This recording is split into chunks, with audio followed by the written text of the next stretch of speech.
Hi friends, എല്ലാവർക്കും ഒരിക്കൽ കൂടി നമസ്കാരം. ഇന്നത്തെ വീഡിയോയിൽ നമ്മളുടെ കേന്ദ്ര റിസർവ് ബാങ്ക് ഓഫ് ഇന്ത്യ അല്ലെങ്കിൽ നമ്മുടെ സെൻട്രൽ ബാങ്കിൻ്റെ ഗോൾഡ് റിസർവിനെ കുറിച്ചാണ് പറയാൻ പോകുന്നത്. ലോകത്തിലെ എല്ലാ സെൻട്രൽ ബാങ്കുകളും എല്ലാ രാജ്യത്തും ഉണ്ടല്ലോ അവരവരുടെ. നമ്മുടെ RBI നമ്മളുടെ സെൻട്രൽ ബാങ്ക് ആയതുപോലെ തന്നെ മറ്റു രാജ്യങ്ങൾക്കും അവരുടേതായിട്ടുള്ള സെൻട്രൽ ബാങ്കുകളുണ്ട്. പല രാജ്യങ്ങളിലും പല പേരിലാണ് അറിയപ്പെടുന്നത്. ഇപ്പം ഇന്ത്യയിൽ അത് റിസർവ് ബാങ്ക് ഓഫ് ഇന്ത്യ എന്ന് പറയും. പാകിസ്ഥാനിൽ മറ്റൊരു പേരിലാണ്. അവരുടെ എനിക്ക് തോന്നുന്നു സ്റ്റേറ്റ് ബാങ്ക് ഓഫ് പാകിസ്ഥാൻ ആണെന്ന് തോന്നുന്നു അവരുടെ സെൻട്രൽ ബാങ്ക്. അതുപോലെ അമേരിക്കയിൽ ഫെഡറൽ റിസർവ് സിസ്റ്റം എന്ന് പറയുന്നു. ഇംഗ്ലണ്ടിലെ ബാങ്ക് ഓഫ് ഇംഗ്ലണ്ട്, ചൈനയിലെ ബാങ്ക് ഓഫ് ചൈനയാണെന്ന് തോന്നുന്നു. അപ്പോൾ അങ്ങനെ ഓരോ രാജ്യത്തും സെൻട്രൽ ബാങ്ക് ഉണ്ട്. എന്നുവെച്ചാൽ അവരുടെ ബാങ്കിങ് സിസ്റ്റത്തിൻ്റെ ഏറ്റവും അധിപനായിട്ടുള്ള സെൻട്രൽ ബാങ്കിങ് അപ്പെക്സ് എന്നൊക്കെ പറയും. ഏറ്റവും മുകളിലുള്ള ബാങ്കിങ് സിസ്റ്റത്തെ മൊത്തവും റെഗുലേറ്റ് ചെയ്യുന്ന, കൺട്രോൾ ചെയ്യുന്ന, സൂപ്പർവൈസ് ചെയ്യുന്ന ബാങ്കിങ് സിസ്റ്റമാണ് സെൻട്രൽ ബാങ്ക് എന്ന് പറഞ്ഞു കഴിഞ്ഞാൽ. അപ്പോൾ അതെല്ലാ രാജ്യത്തും ഉണ്ട്. എല്ലാ രാജ്യത്തിനും വളരെ പ്രധാനപ്പെട്ട ഒരു ഇൻസ്റ്റിറ്റ്യൂഷനാണ് സെൻട്രൽ ബാങ്ക് എന്ന് പറയുന്നത്. അപ്പം എല്ലാ ബാങ്കുകളും, ലോകത്തുള്ള എല്ലാ ബാങ്കുകളും ഈ പറഞ്ഞ ഒരു പ്രക്രിയയിൽ അവർ ഏർപ്പെടുന്നുണ്ട്. അതായത് സ്വർണം വാങ്ങിച്ച് അവരുടെ കരുതൽ ശേഖരമായിട്ട് സൂക്ഷിക്കുന്ന ഒരു പ്രക്രിയ എല്ലാ സെൻട്രൽ ബാങ്കുകളും ചെയ്യാറുണ്ട്. അത് അവരുടെ രാജ്യത്തിൻ്റെ സമ്പദ് വ്യവസ്ഥയുടെ പിന്നെ കണ്ടീഷൻ, അവസ്ഥകളനുസരിച്ചും ഒക്കെ തന്നെ ആയിരിക്കും അവരത് വാങ്ങുകയും വിൽക്കുകയൊക്കെ ചെയ്യുന്നത്. വാങ്ങുക മാത്രമല്ല, അവർ വിൽക്കുകയും ചെയ്യും മാർക്കറ്റിൽ, ഓപ്പൺ മാർക്കറ്റിൽ, ഡൊമസ്റ്റിക് ആയിട്ട് ആഭ്യന്തര മാർക്കറ്റിലോ അല്ലെങ്കിൽ ഗ്ലോബൽ മാർക്കറ്റിലോ ഒക്കെ അവർ വാങ്ങുകയും വിൽക്കുകയൊക്കെ ചെയ്യും. അപ്പോൾ അങ്ങനെയുള്ള ഒരു പിന്നെ അവസ്ഥ നിലനിൽക്കുമ്പോൾ നമ്മളുടെ റിസർവ് ബാങ്ക് കഴിഞ്ഞ വർഷം 2024 ഏറ്റവും കൂടുതൽ സ്വർണം വാങ്ങിയ ഗ്ലോബൽ സെൻട്രൽ ബാങ്കുകളിൽ രണ്ടാമത്തെ ബാങ്കാണെന്ന് പറയുന്നത്. ഒന്നാമത് പോളണ്ട് എന്ന് പറയുന്ന രാജ്യമാണ്. കഴിഞ്ഞ വർഷം മാത്രം വാങ്ങിയ സ്വർണത്തിൻ്റെ അളവനുസരിച്ചിട്ട് ഇന്ത്യയുടെ റിസർവ് ബാങ്കാണ് രണ്ടാമതായിട്ട്. ഒന്നാമത്തെ ബാങ്ക് പോളണ്ടാണെന്ന് പറയുന്നത്. അപ്പോൾ നമ്മളുടെ മൊത്തം കരുതൽ ശേഖരം 876 ടൺ സ്വർണം ഉണ്ട് എന്നാണ് റിപ്പോർട്ടുകൾ പറയുന്നത്. കഴിഞ്ഞ വർഷം വാങ്ങിയത് 72.6 ടൺ സ്വർണ്ണമാണ് ഇന്ത്യ വാങ്ങിയത്. പോളണ്ട് അതിനേക്കാളും കൂടുതൽ വാങ്ങി ഒന്നാം സ്ഥാനത്ത് നിൽക്കുന്നു. അപ്പോൾ കഴിഞ്ഞ വർഷം ട്രംപിൻ്റെ ഈ ഇലക്ഷൻ ആയിട്ടൊക്കെ ബന്ധപ്പെട്ട സമയത്ത് സ്വർണത്തിൻ്റെ വില കുത്തനെ ഇടിയുകയും, അപ്പോൾ അത് വലിയൊരു അവസരമാക്കി ഇന്ത്യ അടക്കമുള്ള ഒത്തിരി രാജ്യങ്ങൾ സ്വർണം വാരിക്കൂട്ടുകയും, സ്വർണം വാരിക്കൂട്ടുന്നതല്ല, സ്വർണം വാങ്ങിക്കൂട്ടുകയും, വാരിക്കൂട്ടില്ല വാങ്ങിക്കൂട്ടുകയൊക്കെ ചെയ്തിരുന്നു. ഇത് റിസർവ് ബാങ്കിൻ്റെ അല്ലെങ്കിൽ സെൻട്രൽ ബാങ്കിൻ്റെ മാത്രം കരുതൽ ശേഖരമാണ്, മനസ്സിലാക്കുക. ഒരു രാജ്യത്തെ മൊത്തമല്ല പറയുന്നത്. ഇപ്പം നമുക്കറിയാം, നേരത്തെ നമ്മൾ ഈ ഇന്ത്യയിലെ ഡൊമസ്റ്റിക് ഗാർഹിക സ്വർണത്തിൻ്റെ ശേഖരത്തിന് ഏകദേശം 21,000 ടണ്ണിന് മുകളിലുണ്ടെന്നുള്ളൊരു റിപ്പോർട്ട് നമ്മൾ എനിക്കൊന്ന് അങ്ങനെ ഒരു വീഡിയോ ഞാൻ ചെയ്തിട്ടുണ്ട്. ഇന്ത്യയിലെ ഈ ഗൃഹങ്ങളിൽ സ്ത്രീകൾ ഉപയോഗിക്കുന്ന സ്വർണങ്ങൾ ഓരോ വീടുകളിലും ഉണ്ടല്ലോ സ്വർണം. അപ്പോൾ പല വീടുകളിലും പല അളവിലായിരിക്കുന്നു. അപ്പോൾ അതെല്ലാം കൂടെ നമ്മൾ കണക്ക് കൂട്ടി നോക്കുമ്പോൾ ഇന്ത്യയിൽ ഏകദേശം 21,000 മുകളിൽ ടൺ സ്വർണത്തിൻ്റെ ശേഖരം ഉണ്ടെന്നുള്ള റിപ്പോർട്ട് അടുത്തിടയ്ക്ക് ഉണ്ടായിരുന്നു. അത് ലോകത്തിലെ ഏറ്റവും വലിയൊരു ശേഖരം തന്നെയാണ് ശരിക്കും പറഞ്ഞാൽ. പിന്നെ മറ്റ് പല സ്ഥലങ്ങളിലുണ്ടല്ലോ സ്വർണ്ണങ്ങൾ. ഇപ്പം നമുക്കറിയാം, റിലീജിയസ് ഇൻസ്റ്റിറ്റ്യൂഷനോടൊക്കെ ബന്ധപ്പെട്ട് സ്വർണം ശേഖരമുണ്ട് പല അമ്പലങ്ങളിൽ, ഇന്ത്യ ഒട്ടാകെയുള്ള അമ്പലങ്ങളിൽ, ക്ഷേത്രങ്ങളിൽ, അതുപോലുള്ള മറ്റ് മതസ്ഥാപനങ്ങളിലൊക്കെ തന്നെ ഉണ്ടാകാതിരിക്കാം. പക്ഷേ പ്രത്യേകിച്ച് ഹിന്ദു ടെമ്പിൾസിലെല്ലാം സ്വർണത്തിൻ്റെ ശേഖരങ്ങൾ, പ്രത്യേകിച്ച് വലിയ വലിയ അമ്പലങ്ങളിലൊക്കെ അല്ലെങ്കിൽ ആരാധനാലയങ്ങളിലൊക്കെ സ്വർണത്തിൻ്റെ ശേഖരം നമുക്കുണ്ടെന്ന് അറിയാം. അതൊന്നും കണക്കിലെടുത്തിട്ടില്ല. ഗാർഹികമായിട്ടുള്ള കണക്കുകൾ മാത്രമാണ്. 21,000 മേലെ ടൺ സ്വർണ്ണ ശേഖരം ഉണ്ടെന്ന് കണക്കാക്കും. ഇത് നമ്മുടെ RBIയുടെ സെൻട്രൽ ബാങ്കിൻ്റെ കൈകളിൽ മാത്രമുള്ള സ്വർണത്തിൻ്റെ അളവാണ്. 876 ടൺ പിന്നെ സ്വർണം റിസർവ് ബാങ്കിൻ്റെ കയ്യിൽ റിസർവ് ആയിട്ടുണ്ട് എന്ന് പറയുന്നത്. അപ്പോൾ അതിനെക്കുറിച്ചാണ് നമ്മൾ ഈ വീഡിയോയിൽ ഒന്ന് വളരെ ലളിതമായിട്ടുള്ളൊരു വിവരണം. അപ്പോൾ കഴിഞ്ഞ വർഷം ഗ്ലോബൽ ആഗോള വിപണിയിൽ സ്വർണ്ണവില ഇടിഞ്ഞപ്പോൾ റിസർവ് ബാങ്ക് കൂടുതൽ ശേഖരം കരുതൽ ശേഖരത്തിലേക്ക് വാങ്ങിയത് 72.6 ടൺ സ്വർണ്ണമാണ്. സാധാരണ സെൻട്രൽ ബാങ്കുകൾ എന്തിനാണ് ഇങ്ങനെ ചെയ്യുന്നതെന്ന് ചോദിച്ചു കഴിഞ്ഞാൽ, അത് ഏത് നിമിഷവും ആഗോള സാമ്പത്തിക പ്രതിസന്ധി, ഗ്ലോബൽ റിസഷൻ, ഇക്കണോമിക് റിസഷനൊക്കെ ഉണ്ടാകാം. അതുപോലെ തന്നെ അവരുടെ അതാത് രാജ്യത്തെ അവരുടെ ആഭ്യന്തര കറൻസിയുടെ വിലയിടിവിനെയൊക്കെ കൺട്രോൾ ചെയ്യാൻ വേണ്ടി, അതിനൊരു ബഫറായിട്ടൊക്കെയാണ്, പ്രതിരോധിക്കാനൊക്കെയാണ് ഈ സ്വർണം അവർ റിസർവ് ബാങ്ക്, സെൻട്രൽ ബാങ്കുകൾ പൊതുവെ വാങ്ങി സൂക്ഷിക്കുന്നത്. അപ്പോൾ ഇന്ത്യയിലും റിസർവ് ബാങ്ക് ഈ ഒരു ലക്ഷ്യം വെച്ചുകൊണ്ട് തന്നെയാണ് ഈ പറഞ്ഞ ഒരു പ്രക്രിയയിൽ ഏർപ്പെടുന്നവരല്ല. അപ്പോൾ ഡിസംബറിലെ കണക്കാണ്. നമ്മുടെ ആർ ബി ഐയുടെ കയ്യിലുള്ള സ്വർണത്തിൻ്റെ ശേഖരം 876.18 ടണ്ണായിട്ട് വർദ്ധിച്ചെന്ന് പറയുന്നത്. അത് ഏകദേശം വാല്യൂ നോക്കുമ്പോൾ $6620 കോടി. റുപ്പീസിൽ 57,000 കോടി രൂപ, 66.2 ബില്യൺ എന്ന് പറയുന്നത്, ബില്യൺ ഡോളർ, അല്ലെങ്കിൽ $6620 കോടി. അപ്പോൾ 2021 ശേഷം ഏറ്റവും അധികം സ്വർണം വാങ്ങിയത് കഴിഞ്ഞ വർഷമാണ് ഇന്ത്യ. അപ്പോൾ ഇന്ത്യ രണ്ടാം സ്ഥാനത്താണെന്ന് പറഞ്ഞു. ഒന്നാമത്തെ സ്ഥാനം പോളണ്ടിനായെന്ന് പറഞ്ഞു. കഴിഞ്ഞ വർഷം സ്വർണം വാങ്ങിയതിലാണ് കേട്ടോ, അല്ല ടോട്ടൽ റിസർവിൻ്റെ കാര്യത്തിലില്ല. 90 ടൺ സ്വർണമാണ് കഴിഞ്ഞ വർഷം പോളണ്ട് വാങ്ങിയത്. ഇത് വേൾഡ് ഗോൾഡ് കൗൺസിലിൻ്റെ റിപ്പോർട്ടിൽ പറയുന്നതാണ്. അപ്പോൾ അതിനകത്തിൽ പല രാജ്യങ്ങളും ഇപ്പോൾ ഇവിടെ പറയുന്നുണ്ട്: Uzbekistan, Kazakhstan, China, Jordan, Turkey, check republic, ഗാന, ഈ പറഞ്ഞ രാജ്യങ്ങളെല്ലാം തന്നെ സ്വർണം വാങ്ങിയതിൽ മുൻനിരയിൽ നിൽക്കുന്ന രാജ്യങ്ങൾ തന്നെയാണെന്ന് പറയുന്നുണ്ട്. സിംഗപ്പൂർ 5 ടൺ സ്വർണം വിൽക്കുകയാണ് ചെയ്തതെന്നും പറയുന്നുണ്ട്. 2024 സ്വർണ്ണശേഖരം സാമ്പത്തികമായിട്ട് വളരുന്ന രാജ്യങ്ങളാണ് ഇന്ത്യ ഉൾപ്പെടെയുള്ള സാമ്പത്തികമായി വളർന്നുകൊണ്ടിരിക്കുന്ന രാജ്യങ്ങളാണ് 2024 സ്വർണ്ണശേഖരം വർദ്ധിപ്പിച്ചതെന്നും ഗോൾഡ് കൗൺസിലിൻ്റെ റിപ്പോർട്ടിൽ പറയുന്നുണ്ട്. ചൈനയുടെ കയ്യിൽ 2264 ടൺ സ്വർണ്ണമുണ്ട്. ഇന്ത്യയുടെ കയ്യിൽ 876 നമ്മൾ പറഞ്ഞത്. അപ്പം അമേരിക്കൻ തെരഞ്ഞെടുപ്പുമായിട്ട് ബന്ധപ്പെട്ട സമയങ്ങളിലാണ് സ്വർണത്തിന് വിലയിടുകയും മിക്ക രാജ്യങ്ങളിലും ആ സമയത്താണ് സ്വർണം വാങ്ങിക്കൂട്ടിയത്. ഈ സമയത്ത് മാത്രം ഇന്ത്യ വാങ്ങിയത് 8 ടണ്ണാണ്. ഒന്നാം സ്ഥാനത്തുള്ള പോളണ്ട് 21 ടൺ വാങ്ങിക്കൂട്ടി. പോളണ്ടിൻ്റെ മൊത്തം സ്വർണ്ണ ഷെയർ 448 ടണ്ണാണെന്നും പറയുന്നുണ്ട്. അപ്പം ചൈന കഴിഞ്ഞ വർഷം സ്വർണം വാങ്ങുന്നതിൽ ഇന്ത്യയോടൊപ്പം എത്തിയില്ലെങ്കിലും അവരുടെ മൊത്തവും സ്വർണ്ണശേഖരം ഗോൾഡ് റിസർവ് 2264 ടണ്ണാണ്.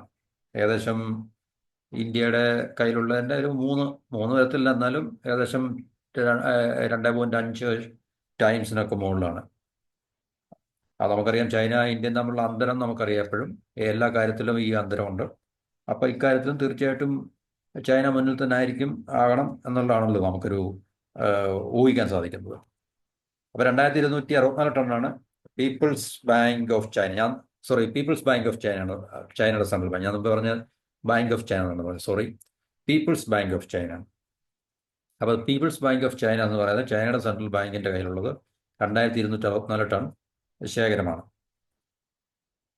അപ്പം വിവിധ രാജ്യങ്ങളുടെ സ്വർണ്ണശേഖരത്തിൻ്റെ ഏകദേശം 5% ഈ പറഞ്ഞ ചൈനയുടെ കയ്യിലുള്ളതാണ്. കഴിഞ്ഞ വർഷം അവർ വാങ്ങിയത് 34 ടണ്ണാണ്. ഇന്ത്യ 72.6 ടൺ വാങ്ങിയപ്പോൾ ചൈന വാങ്ങിയത് 34 ടണ്ണാണ് 2024. കഴിഞ്ഞ വർഷം സ്വർണം വിറ്റ രാജ്യങ്ങളിൽ ഏറ്റവും കൂടുതൽ സിംഗപ്പൂരാണ്. 7 ടൺ കഴിഞ്ഞ വർഷം അവർ വിറ്റഴിച്ചെന്ന് പറയുന്നുണ്ട്. 223 ടൺ സ്വർണ്ണമാണ് സിംഗപ്പൂർ മോണിറ്ററി അതോറിറ്റി. സിംഗപ്പൂറിൻ്റെ സെൻട്രൽ ബാങ്കിനെ വിളിക്കുന്നത് സിംഗപ്പൂർ മോണിറ്ററി അതോറിറ്റി എന്നാണ്. അപ്പോൾ ഓരോ രാജ്യത്തും ഇത് വ്യത്യസ്തമായിട്ടുള്ള പേരിലാണ് അറിയപ്പെടുന്നത്. നമ്മളുടെ റിസർവ് ബാങ്ക് ഓഫ് ഇന്ത്യ, അതുപോലെ തന്നെ പാകിസ്ഥാൻ്റെ സ്റ്റേറ്റ് ബാങ്ക് ഓഫ് പാകിസ്ഥാൻ ആണെന്ന് തോന്നുന്നു. ഞാൻ നേരത്തെ പറഞ്ഞ അമേരിക്കയുടെ federal reserve system, bank of England, bank of Japan, ജപ്പാൻ്റെ ബാങ്ക് ഓഫ് ജപ്പാൻ ആണെന്ന് തോന്നുന്നു, people's bank of China, Singapore monetary authority. അപ്പോൾ അങ്ങനെ ഓരോ രാജ്യത്തിനും സെൻട്രൽ ബാങ്കുകളുണ്ട്. ആ സെൻട്രൽ ബാങ്കുകളല്ല, സെൻട്രൽ ബാങ്ക് ഉണ്ട് ഓരോ രാജ്യത്തിനും. ആ സെൻട്രൽ ബാങ്കിൻ്റെ പേര് വ്യത്യസ്തമായ രീതിയിലായിരിക്കും. ആ രാജ്യത്തിൻ്റെ സെൻട്രൽ ബാങ്കിൻ്റെ പേര് വ്യത്യസ്തമായിട്ടുള്ളതായിരിക്കും. അപ്പോൾ ഇവരെല്ലാം ഒരേ ഫംഗ്ഷൻ തന്നെയാണ് ലോകത്തുള്ള എല്ലാ സെൻട്രൽ ബാങ്കുകളും ചെയ്യുന്നത് പറഞ്ഞാൽ. ഇപ്പോൾ ഇന്ത്യയിലെ ആർ ബി ഐയുടെ ഫംഗ്ഷൻ എന്താണോ, എന്നുവെച്ചാൽ ആർ ബി ഐയുടെ റോൾ എന്താണോ ഇന്ത്യൻ സമ്പദ് വ്യവസ്ഥയിൽ, ആർ ബി ഐയുടെ റോൾ എന്താണോ അതേ റോൾ തന്നെ ആയിരിക്കും എല്ലാ രാജ്യത്തെയും സെൻട്രൽ ബാങ്കുകൾ അതായത് സമ്പദ് വ്യവസ്ഥയിൽ അവർ നിർവഹിക്കുന്നതാണ്. മെയിനായിട്ട് അവരുടെ മോണിറ്ററി പോളിസീസാണ്. ഞാൻ നേരത്തെ പറഞ്ഞാണ് സെൻട്രൽ ബാങ്കിൻ്റെ പോളിസിയെ മോണിറ്ററി പോളിസി എന്നും, അതായത് ഗവൺമെൻറ്റിൻ്റെ പോളിസിയെ ഫിസിക്കൽ പോളിസി എന്നാണ് പറയുന്നത്. അപ്പോൾ മണി മാറ്റേഴ്സ്, മണി റിലേറ്റഡ്, കറൻസി റിലേറ്റഡ് മാറ്റേഴ്സ്, കാരണം എല്ലാ രാജ്യത്തെയും സംബന്ധിച്ച് കറൻസിയുടെ പ്രിൻറ്റിങ്ങും സർക്കുലേഷനും അതിൻ്റെ കൺട്രോളിങ്ങും ക്വാണ്ടിറ്റി കൺട്രോളൊക്കെ വളരെ ഇമ്പോർട്ടൻ്റ് ആണ്. കാരണം ഇൻഫ്ലേഷൻ എന്ന് പറഞ്ഞൊരു ഇൻഫ്ലേഷനെ കൺട്രോൾ ചെയ്യണം, അതുപോലെ കറൻസിയുടെ വാല്യൂ കൺട്രോൾ ചെയ്യണം, ഫോറിൻ എക്സ്ചേഞ്ചിനെ കൺട്രോൾ ചെയ്യണം. അപ്പോൾ ഇതൊക്കെ നിർവഹിക്കുന്ന ഒരു ഇൻസ്റ്റിറ്റ്യൂഷനാണ് സെൻട്രൽ ബാങ്ക് എന്ന് പറയുന്നത്. അപ്പോൾ ലോകത്തെ എല്ലാ സെൻട്രൽ ബാങ്കിൻ്റെയും ഫങ്ഷൻ മോറോർലെസ് സെയിം ആണ്. അപ്പോൾ നമ്മുടെ റിസർവ് ബാങ്ക് എന്തെല്ലാം ഫങ്ഷനാണോ ചെയ്യുന്നത് ആ ഫങ്ഷൻ എല്ലാം തന്നെ ആയിരിക്കും അമേരിക്കയുടെ ഫെഡറൽ റിസർവ് സിസ്റ്റവും, ബാങ്ക് ഓഫ് ഇംഗ്ലണ്ടും, ബാങ്ക് ഓഫ് ജപ്പാനും, പീപ്പിൾസ് ബാങ്ക് ഓഫ് ചൈനയും, സിംഗപ്പൂർ മോണിറ്ററി അതോറിറ്റിയും, അതുപോലെ UAEയുടെ സെൻട്രൽ ബാങ്കും എല്ലാ ബാങ്കിലും നിർവഹിക്കുന്നത് സെയിം ഫങ്ഷനൊക്കെ തന്നെ ആയിരിക്കും. പക്ഷേ വ്യത്യസ്തമായിട്ടുള്ള സമ്പദ് വ്യവസ്ഥയാണ് അവരെല്ലാം റെപ്രസെൻ്റ് ചെയ്യുന്നത്. കാരണം അമേരിക്കയുടെ സമ്പദ് വ്യവസ്ഥയല്ല ഇന്ത്യയുടെ അല്ല ചൈനയുടെ. അപ്പോൾ അതിൻ്റെ ആയിട്ടുള്ള വോളിയത്തിലും അല്ലെങ്കിൽ മെഷറിലും ഒക്കെ ഉള്ള വ്യത്യാസം ഉണ്ടെന്നുള്ളൂ. പക്ഷേ മോറോർലെസ് എല്ലാ സെൻട്രൽ ബാങ്കിൻ്റെയും ഫങ്ഷൻ ഒന്നായിരിക്കും, അല്ലെങ്കിൽ ഒരുപോലെ ആയിരിക്കും എന്നുള്ളത് നമുക്ക് മനസ്സിലാക്കാം. കാരണം എല്ലാ എക്കോണമിയിലും ഈ പറഞ്ഞ എന്താണ് പറയുന്നത് പ്രവൃത്തികൾ അല്ലെങ്കിൽ പ്രക്രിയകളെല്ലാം സെയിം ആയിരിക്കും. കറൻസി പ്രിന്റ് ചെയ്യുക, സർക്കുലേറ്റ് ചെയ്യുക, ഇൻഫ്ലേഷനെ കൺട്രോൾ ചെയ്യുക, അല്ലേ, ഫോറിൻ എക്സ്ചേഞ്ച് മാനേജ് ചെയ്യുക, ഗോൾഡ് റിസർവ് മാനേജ് ചെയ്യുക, ഫോറിൻ എക്സ്ചേഞ്ച് വാങ്ങുക, വിൽക്കുക, ഇതൊക്കെ തന്നെ ആയിരിക്കും എല്ലാ സെൻട്രൽ ബാങ്കുകളുടെയും ഫംഗ്ഷൻ എന്ന് പറഞ്ഞാൽ. അപ്പോൾ ഇന്ത്യയിലെ RBIയുടെ ഫംഗ്ഷൻ എന്താണോ ഈ ഫംഗ്ഷനൊക്കെ തന്നെ ആയിരിക്കും ഒട്ടുമിക്ക എല്ലാ സെൻട്രൽ ബാങ്കുകളുടെയും എന്ന് പറയുന്നത്. അപ്പം ഇത് നമുക്ക് രാജ്യത്തെ സംബന്ധിച്ച് വളരെ പ്രധാനപ്പെട്ട ഒരു കാര്യമാണ്. India's gold purchase rise 5% to 802.8 tons. ഇവിടെ 802.8 ടൺ എന്നാണ് പറയുന്നത്. 876 ടൺ എന്നാണ് ഈ റിപ്പോർട്ടിൽ പറയുന്നത്. അത് നമുക്ക് കൃത്യമായിട്ട് ഗോൾഡ് കൗൺസിലിൻ്റെ വെബ്സൈറ്റിൽ പോയി കഴിഞ്ഞാൽ മാത്രമേ അറിയാൻ പറ്റത്തുള്ളൂ. ഓക്കെ, അപ്പം Reserve Bank of India according to World Gold Council report അനുസരിച്ചാണ്. അപ്പം ഈ ഒരു ഇൻക്രീസ് എന്തുകൊണ്ടാണ് എന്ന് ചോദിച്ചു കഴിഞ്ഞാൽ, ഇത് നമ്മളുടെ ഈ സ്വർണം RBI വാങ്ങിക്കുക എന്ന് പറയുമ്പോൾ നമ്മളുടെ പിന്നെ ഫോറിൻ എക്സ്ചേഞ്ച് റിസർവിൻ്റെ ഒരു പാർട്ടാണ് ഗോൾഡ് എന്ന് പറയുന്നത്. നമ്മൾ ഫോറക്സ് എന്ന് കേട്ടിട്ടുണ്ടോ? Foreign exchange reserve, forex reserve. അപ്പം ഫോറക്സ് റിസർവിൽ അല്ലെങ്കിൽ ഫോറിൻ എക്സ്ചേഞ്ച് റിസർവിൽ ഈ പറഞ്ഞ ഗോൾഡ് ഒരു പ്രധാനപ്പെട്ട ഒരു പാർട്ടാണ്. അപ്പം നമ്മളുടെ ഒരു രാജ്യത്തിൻ്റെ പ്രത്യേകിച്ച് ഇന്ത്യയുടെ ഫോറിൻ എക്സ്ചേഞ്ച് റിസർവിൽ നമ്മൾ സാധാരണ ഫോറിൻ എക്സ്ചേഞ്ച് എന്ന് കേൾക്കുമ്പോൾ കറൻസി, മറ്റ് വിദേശ രാജ്യങ്ങളുടെ കറൻസി മാത്രമല്ല ഫോറിൻ എക്സ്ചേഞ്ച് റിസർവിനകത്തിൽ ഗോൾഡ് ഉൾപ്പെടും. ഗോൾഡും പിന്നെ വേറെ 1-2 ഘടകങ്ങളുണ്ട്. അപ്പോൾ അത് നമുക്ക് എന്താണെന്ന് ജസ്റ്റ് നോക്കാം.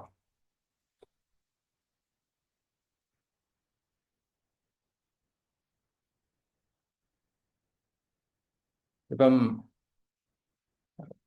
ഫോറിൻ എക്സ്ചേഞ്ചിൻ്റെ ടോട്ടൽ ഇത് ഈ എമൗണ്ട് നോക്കണ്ട, ഇത് എപ്പോഴത്തെ റിപ്പോർട്ടാണെന്ന് നോക്കാം. ഒരു മിനിറ്റ്. ഡിസംബർ 6-ലാണ്. അപ്പോൾ അത് കൃത്യമായിട്ടുള്ളൊരു കണക്കായിരിക്കത്തില്ല. എന്നാൽ നമുക്ക് അതിൻ്റെ കമ്പോണൻസ് അല്ലെങ്കിൽ ഫോറിൻ എക്സ്ചേഞ്ച് റിസർവിൽ എന്തൊക്കെയുണ്ടെന്ന് നമുക്ക് നോക്കാം. Foreign currency assets. Foreign currency നമുക്ക് വിദേശ രാജ്യങ്ങളുടെ കറൻസികൾ ഉണ്ടാകും. പിന്നെ ഗോൾഡ് റിസർവ്, പിന്നെ ഈ SDR എന്ന് പറയും. SDR ഇത് IMF-ആയിട്ട് ബന്ധപ്പെട്ടാണ്, സ്പെഷ്യൽ ഡ്രോയിങ് റൈറ്റ്സ്, പിന്നെ റിസർവ് പൊസിഷൻ ഇൻ IMF. അപ്പോൾ ഈ 4 ഘടകങ്ങളാണ് നമ്മുടെ ഫോറിൻ എക്സ്ചേഞ്ച് റിസർവിലുള്ളതെന്ന് പറഞ്ഞാൽ. അല്ല ഫോറിൻ കറൻസി മാത്രമല്ല. സാറിന് എനിക്ക് തോന്നുന്നു ജനങ്ങൾ പൊതുവെ ആൾക്കാർ ധരിച്ചിരിക്കുന്ന ഫോറിൻ എക്സ്ചേഞ്ച് എന്ന് പറയുമ്പോൾ RBI ഫോറിൻ എക്സ്ചേഞ്ച് മാനേജ്മെൻ്റ് അവരുടെ ഒരു ഫംഗ്ഷനാണ്. അപ്പോൾ ഫോറിൻ എക്സ്ചേഞ്ചിൽ ഫോറിൻ കറൻസി മാത്രമല്ല, ഗോൾഡ് ഉണ്ട്, ഗോൾഡ് റിസർവ് ഉണ്ട്. അപ്പോൾ ആ റിസർവിലേക്കാണ് ഇപ്പം ഇത് 876 ടൺ എന്ന് നമ്മൾ പറയുന്നത്. അപ്പോൾ അത് ഈ പറഞ്ഞ 4 ഘടകങ്ങൾ, ഫോറിൻ കറൻസി അസറ്റ്സ്, രണ്ടുകൂടെ പറഞ്ഞ foreign currency assets, gold reserve, special drawing rights, പിന്നെ റിസർവ് പൊസിഷൻ IMF എന്ന് പറയുന്നത്. അപ്പോൾ ഇത് നമുക്ക് ജസ്റ്റ് നോക്കാം എന്താണ് ഫോറിൻ കറൻസി എന്ന് നമുക്കറിയാം. ഇപ്പം US ഡോളർ, യൂറോ, പിന്നെ ഗ്രേറ്റ് ബ്രിട്ടൻ്റെ ബ്രിട്ടീഷ് പൗണ്ട്, അല്ലേ, അല്ലെങ്കിൽ ജപ്പാനീസ് യെൻ, ചൈനീസ് യുവാൻ, ഇതൊക്കെ നമ്മുടെ RBIയുടെ കയ്യിലുണ്ടെങ്കിൽ അതാണ് ഫോറിൻ കറൻസി എന്ന് പറഞ്ഞത്. അപ്പം ഫോറിൻ കറൻസി റിസർവിൻ്റെ ഏറ്റവും ഒരു നല്ല ശതമാനം ഫോറിൻ കറൻസി റിസർവ് ആയിരിക്കും. ഫോറിൻ എക്സ്ചേഞ്ച് റിസർവിൻ്റെ നല്ലൊരു ശതമാനം ഫോറിൻ കറൻസിയുടെ റിസർവ് ആയിരിക്കും. അപ്പോൾ നമുക്കറിയാം US ഡോളറും യൂറോയും ഗ്രേറ്റ് ബ്രിട്ടൻ്റെ പൗണ്ടും ജപ്പാനീസ് യെന്നും ഒക്കെ തന്നെയാണ് നമ്മളുടെ മേജർ കറൻസീസ് നമ്മൾ വെച്ചിരിക്കുന്നത്. കാരണം ഈ രാജ്യങ്ങളൊക്കെ ആയിട്ടാണ് നമുക്ക് കൂടുതൽ ട്രേഡ് ഉള്ളതും വാണിജ്യ ബന്ധങ്ങളൊക്കെ ഉള്ളതാണ്. അപ്പോൾ ഇതിൻ്റെ പർപ്പസ് എന്ന് പറഞ്ഞു കഴിഞ്ഞാൽ എന്തുകൊണ്ട് RBI അല്ലെങ്കിൽ central bank foreign currency reserve കാത്തു സൂക്ഷിക്കുന്നു എന്ന് വെച്ചാൽ അത് നമ്മുടെ അന്താരാഷ്ട്ര വാണിജ്യം, ഈ രാജ്യങ്ങളുമായിട്ടുള്ള വാണിജ്യം ബന്ധങ്ങൾ ഫെസിലിറ്റേറ്റ് ചെയ്യാൻ വേണ്ടി, അതുപോലെ തന്നെ പ്രൊവൈഡ് ലിക്വിഡിറ്റി. അത് ലിക്വിഡിറ്റി എന്ന് പറഞ്ഞാൽ നമുക്ക് ആവശ്യമുള്ളപ്പോൾ പെട്ടെന്ന് ഒരു രാജ്യമായിട്ടുള്ള ഒരു ക്രയവിക്രയത്തിന് ആവശ്യമുള്ളപ്പോൾ നമുക്ക് ആ രാജ്യത്തിൻ്റെ കറൻസി യൂസ് ചെയ്യുക എന്നുള്ളത് ഒരു പ്രധാനപ്പെട്ട ഒരു കാര്യമാണ്. പിന്നെ അത് ഇന്ത്യൻ ഫോറിൻ റിസർവിലുള്ള അതിൻ്റെ ഇമ്പാക്റ്റ് അല്ലെങ്കിൽ സ്വാധീനം എന്താണെന്നുള്ളത്. അപ്പോൾ ഇതൊക്കെ അതിൻ്റെ ഒരു എപ്പോഴും സ്റ്റെബിലിറ്റി. ഇപ്പം നമ്മുടെ കയ്യിൽ ആവശ്യത്തിന് ഫോറിൻ കറൻസി ഉണ്ടെങ്കിൽ നമ്മുടെ രാജ്യത്തിൻ്റെ സമ്പദ് വ്യവസ്ഥയ്ക്ക് അല്ലെങ്കിൽ നമുക്ക് പെട്ടെന്നൊരു ഇമർജൻസി വരുമ്പോൾ നമുക്ക് സാധനങ്ങൾ ഇമ്പോർട്ട് ചെയ്യേണ്ടി വരുമ്പോൾ രാജ്യത്തിന് ആവശ്യമായിട്ടുള്ള സാധനങ്ങൾ, ഇപ്പോൾ ക്രൂഡ് ഓയിൽ നമ്മൾ ഇമ്പോർട്ട് ചെയ്യുമ്പോൾ തീർച്ചയായിട്ടും നമുക്ക് പ്രത്യേകിച്ച് മിഡിൽ ഈസ്റ്റിലെ രാജ്യങ്ങളുമായിട്ടാണെങ്കിൽ നമുക്ക് ഡോളർ കൊടുക്കേണ്ടി വരും. അപ്പം ക്രൂഡ് ഓയിൽ നമുക്ക് ആവശ്യം ഉള്ള സാധനമാണ്, എപ്പോഴും നമ്മൾ ഇമ്പോർട്ട് ചെയ്യുന്നതാണ്. അപ്പം നമ്മുടെ സഫീഷ്യൻ്റ് ആയിട്ടുള്ള ഫോറിൻ കറൻസി റിസർവ് ഉണ്ടെങ്കിൽ മാത്രമേ നമുക്കത് സാധ്യമാക്കിയെടുക്കാൻ പറ്റത്തുള്ളൂ. അതുപോലെ തന്നെ നമ്മളുടെ പിന്നെ ലോക്കൽ കറൻസി, ഡൊമസ്റ്റിക് കറൻസി, ഹാഫ് ഇന്ത്യ കറൻസിയുള്ള റുപ്പിയുടെ വാല്യൂസിനെ അത് ഡോളറുമായിട്ട് പെഗ് ചെയ്തിരിക്കുന്നുണ്ട്. അപ്പം നമ്മുടെ റുപ്പിയുടെ വാല്യൂ നമുക്ക് അടുത്തിടയ്ക്ക് നമ്മൾ പറഞ്ഞാണ് റുപ്പിയുടെ വാല്യൂ ക്രാഷ് ചെയ്യുന്നതിനെക്കുറിച്ച് അല്ലെങ്കിൽ രൂപയുടെ മൂല്യം ഇടിയുന്നതിനെക്കുറിച്ച്.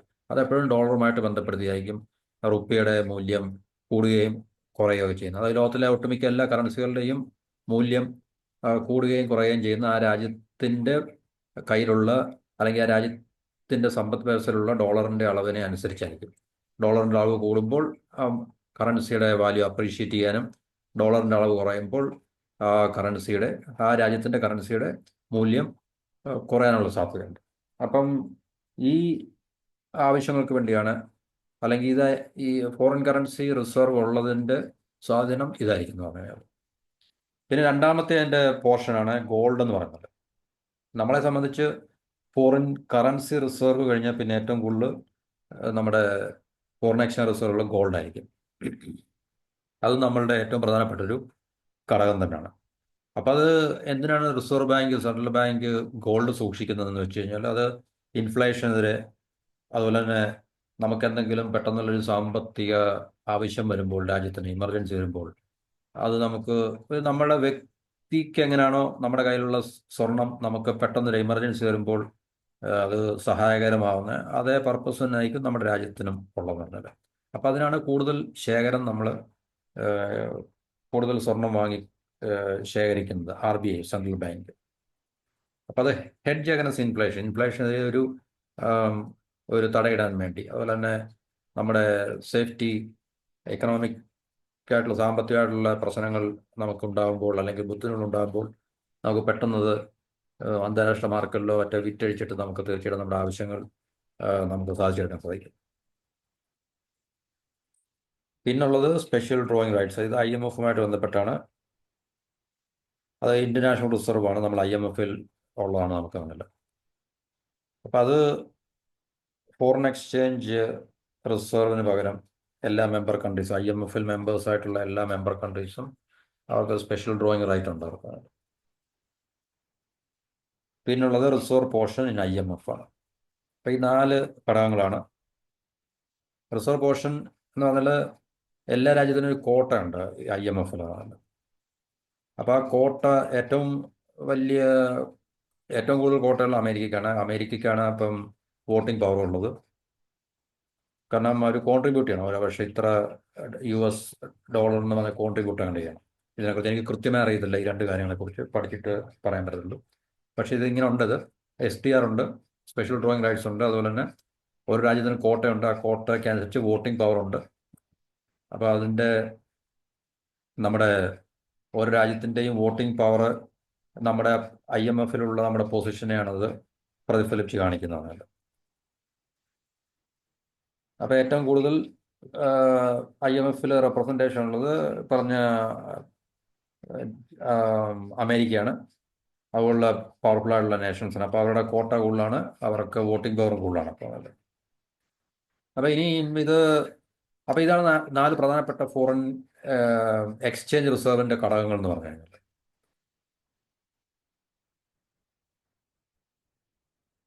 അപ്പോൾ ഇത് നമ്മുടെ ഫോറിൻ റിസർവിൻ്റെ ഒരു കണക്കാണ്. 2020 മുതൽ മേപ്പോട്ട് നമ്മൾ നോക്കിക്കഴിഞ്ഞാൽ നവംബർ 22, 2024 വരെ 6,56,000 582, ഏകദേശം 656 ബില്യൺ US ഡോളർ. ഇത് ഇപ്പം ഇത് മാറിയിട്ടുണ്ട്, കാരണം ഇത് നവംബറിലെ കണക്കാണ്, 2024. അത് നമ്മൾ നോക്കേണ്ട ആവശ്യമില്ല. അപ്പോൾ ഇത്രയാണ് നമുക്ക് ഇതിനെക്കുറിച്ച് പറയാനുള്ളത്. അപ്പോൾ ഇതൊരു പ്രധാനപ്പെട്ട പിന്നെ നമ്മുടെ രാജ്യത്തിൻ്റെ സമ്പദ് വ്യവസ്ഥയുമായി ബന്ധപ്പെട്ട് പ്രധാനപ്പെട്ട ഒരു വാർത്തയാണ്.